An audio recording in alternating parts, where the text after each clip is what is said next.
The following footage comes from a psychic intuitive working in a toy store that is located within a fading, ghost town-like mall. For over a year, she and a fellow paranormal investigator have found that the FAO Schwartz floor pianos in the shop can be remarkably reliable tools for spirit communication. She had set the floor piano aside for about a week, and during that time, she kept hearing isolated notes here and there when the store was empty, easy enough to brush off. But then one day, she heard something that was a little harder to dismiss.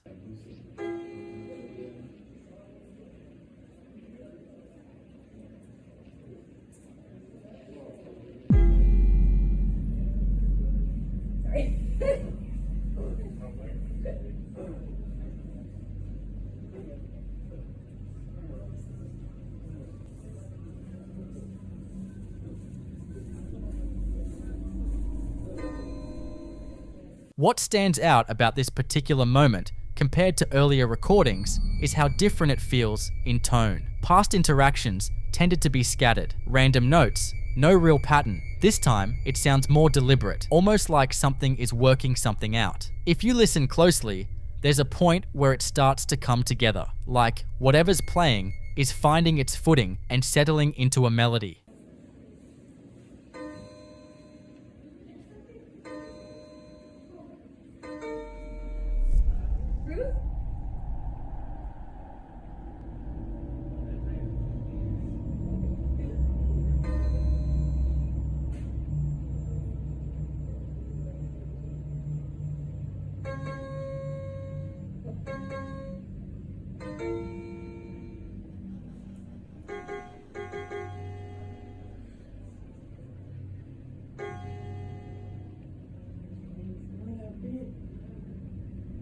Is this you?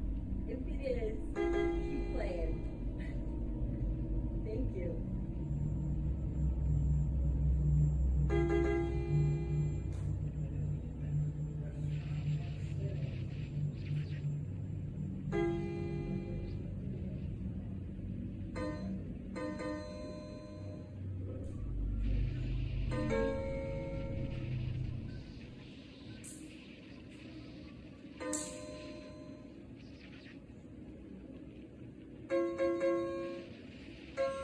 The owner of the video believes that Ruth may have been an organist while she was alive. A lot of people in the comments have pointed out that these kinds of empty, in-between spaces, barely alive malls, vacant storefronts, might be exactly the kind of places where energy builds up undisturbed, making it easier for something to come through clearly. It's also worth noting that the piano was confirmed to be in manual mode, so there was no pre-programmed track running in the background. So, is this a spectral performer finding a new stage in a dying mall, or just a series of technical anomalies? I'll leave you to be the judge.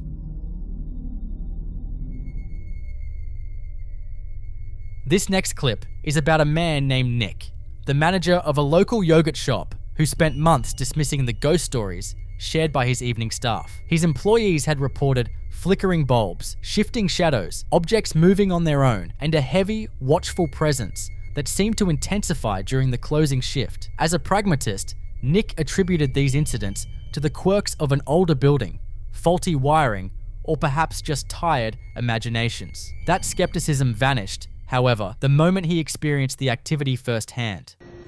Okay, I'm literally at work right now. I'm alone. That's my car.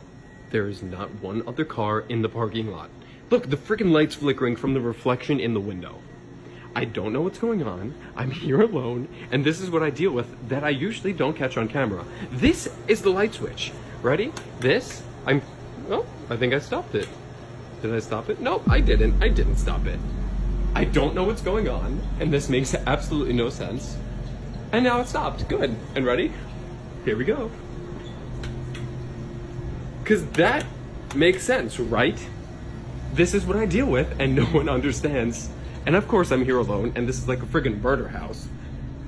This is my security cameras. There's no one here, so I don't understand. Oh my God, Jesus Christ. Hello?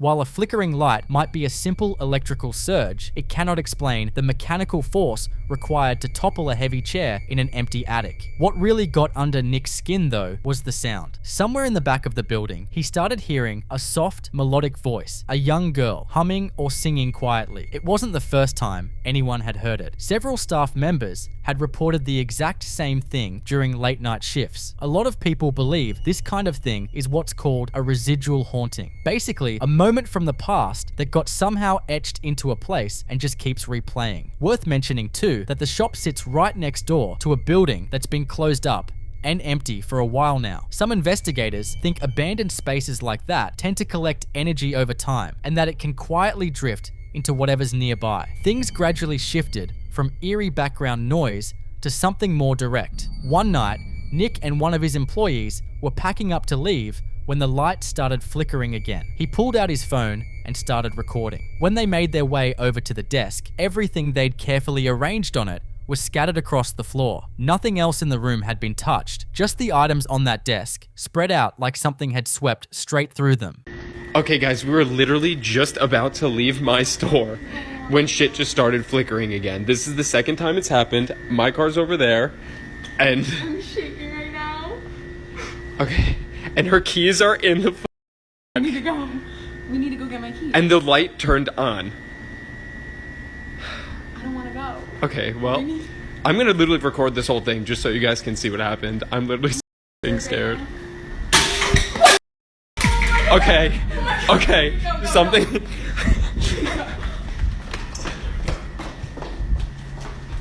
The bathroom light's on too. What the fuck? What's this like? Bro, why are my keys on the fucking floor? They were not there. Like, I did. I just put them on the desk. Like, oh my god. What the hell? This is literally insane.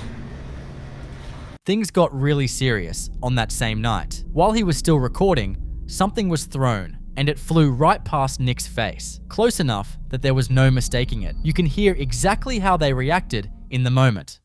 Okay guys, we've been sitting in the back for like 20 minutes now, and we're just watching the cameras and stuff is still flickering and going on, but nothing happened back here, and we need to go home, and this is so freaking terrifying. We're 50 minutes past our shift because of this shit. We closed at 10, so we need to like, it's so dark because all the light switches are over here. Stop it. Stop. No, fuck no, fuck no. Okay, this is what I mean. This room is over. Oh my fucking god. This is Oh my god. this is what we're dealing with. Oh my god, yo, what the fuck? Bro, Nick, did you fucking do this on purpose? I No, I'm gonna beat the shit out of you, Nick. Stop! You're literally. Are you? No, wait, no. Nah. No.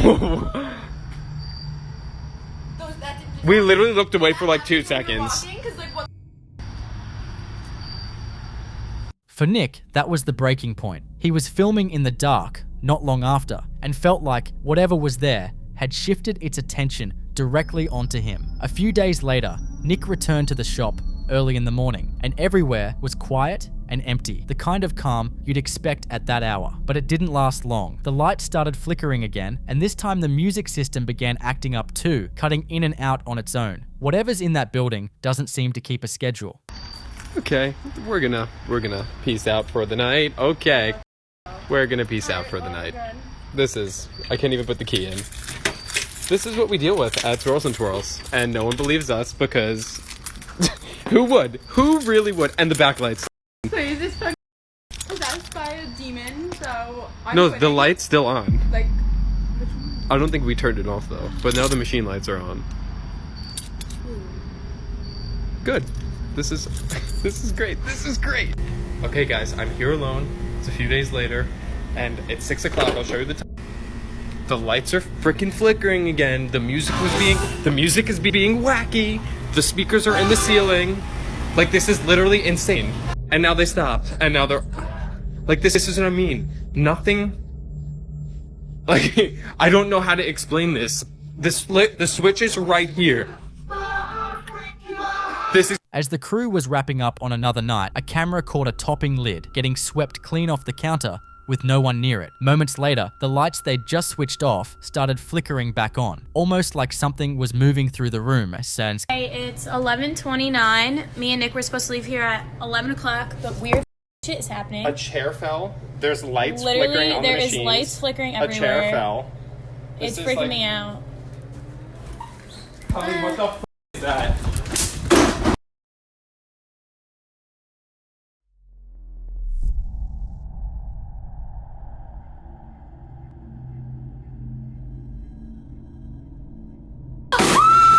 There's actual footsteps going on in the ceiling right now.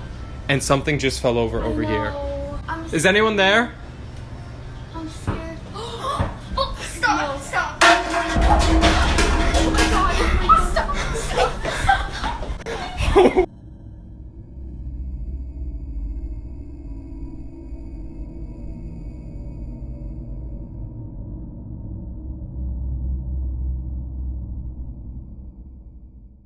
Is that pattern, physical objects being moved, lights responding, is often associated with poltergeist activity, which tends to start small and slowly build. So, quiet shop, a child's voice you can't place, and then objects moving through the air. I'll leave it to you to decide what you'd make of that.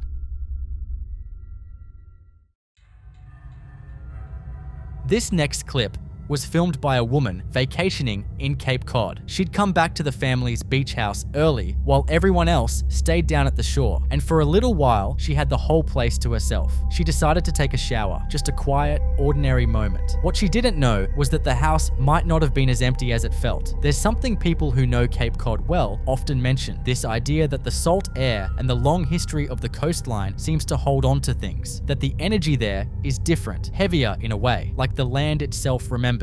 Whether or not you put stock in that, it's an interesting backdrop for what her camera picked up when she stepped out of the bathroom. Keep your eyes on the door.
She was sure she was alone, and that's what makes it so unsettling. Not just what you see, but the context around it. In paranormal circles, this kind of thing is sometimes called a voyeuristic haunting, where a presence seems to wait for a quiet, solitary moment before making itself known. Some people in the comments suggested it could be something simpler, an older beach house, a draft, some weak door screws. And maybe that's the case, but she said herself that no explanation has ever fully sat right with her. Whatever it was, it's never been definitively explained, and as far as anyone knows, it's still a mystery.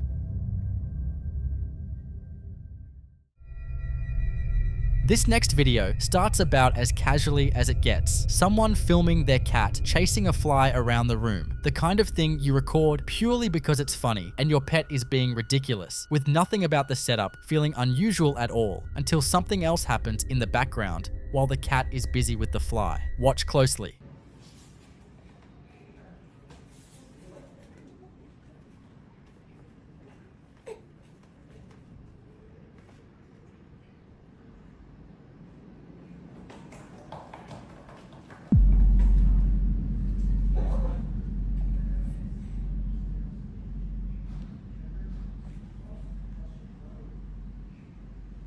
Right there, the crocs sitting on the floor begin to roll on their own with no one near them and no obvious reason for it. And naturally, the first place people landed in the comments was a string, which is a fair instinct. Except that if someone were actually pulling a shoe across the floor with a string, you'd expect it to drag or catch or move in that slightly jerky, uneven way that tends to give the trick away. Whereas these roll smoothly and more than once, with no visible string, no visible hand, and no one in the frame who could account for it. The woman who recorded it has also mentioned that this isn't the first strange thing to happen inside that house, which once you know, it reframes the whole clip in a different light. And then there's the added detail that her home sits very close to a burial site, which for some people is just a footnote, but for others changes the entire conversation. It's also worth bringing up the cat, because across a huge range of cultures and traditions, and honestly, among a lot of everyday pet owners too, cats are widely believed to pick up on things that humans simply can't perceive, with people regularly describing their cats staring at empty corners, tracking invisible movement across a ceiling, or reacting to something in a room that feels completely still to everyone else. And while there's never been a clean scientific explanation for it, the accounts are consistent enough and widespread enough that they're hard to dismiss entirely, which makes it worth asking. When the cat in this clip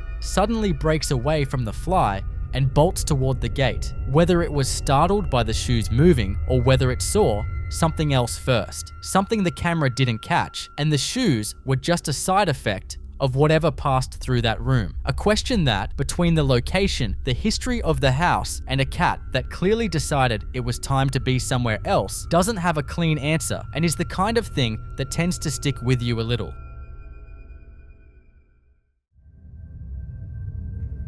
The following clip comes from someone just at home, going about their day. Nothing special about the setting, no vacation rental, no unfamiliar place, just their own house, which in some ways makes it stranger. At some point, they noticed their door moving and decided to start recording. Have a look.